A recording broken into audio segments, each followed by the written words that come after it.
জাতীয় নাগরিক পার্টির এনসিপির মুখ্য সমন্বয়ক নাসিরুদ্দিন পাটোয়ারি বলেছেন, বর্তমান সরকার রাষ্ট্র সংস্কার করছে না, এজন্য আমরা মাঠে নেমেছি।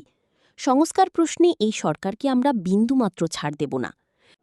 আপনি যে ভোটটা দিয়েছিলেন ৭৫% ভোট পড়েছে হলো সংস্কারের জন্য, কিন্তু বর্তমান সরকার সে সংস্কার বাস্তবায়ন করছে না।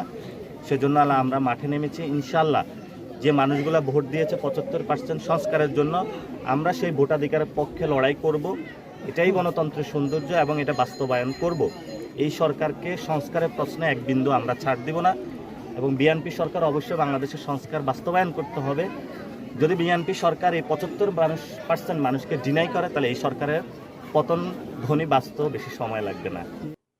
খানজাহান আলী রহমতুল্লাহ আলাইহের মাজার জিয়ারত শেষে ৬০ গম্বুজ মসজিদ প্রাঙ্গণে ২টি বৃক্ষরোপণ করেন এবং সেখানে জুমার নামাজ আদায় করেন। এ সময় এনসিপির স্থানীয় নেতাকর্মী, প্রশাসনের কর্মকর্তাসহ বিভিন্ন পর্যায়ের ব্যক্তিরা উপস্থিত ছিলেন।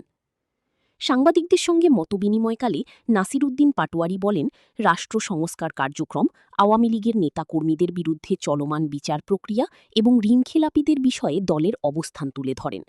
তিনি এসব বিষয়ে সরকারের কার্যক্রম ও জাতীয় রাজনীতির বিভিন্ন দিক নিয়ে সাংবাদিকদের প্রশ্নের উত্তর দেন। সফর শেষে তিনি বাগেরহাটের ঐতিহাসিক ও ধর্মীয় স্থাপনাগুলোর গুরুত্ব তুলে ধরে এ অঞ্চলের ঐতিহ্য সংরক্ষণে সকলের সম্মিলিত উদ্যোগের আহ্বান জানান। বাগেরহাট প্রশ্নে সাংবাদিকদের সাথে তিনি আরও বলেন, বাগেরহাটে শেখ পরিবারের একটা রাজত্ব ছিল। শেখ পরিবার শেখকে বিক্রি করেছে, কিন্তু উন্নয়নের নামে সিটে ফোটাও করেনি।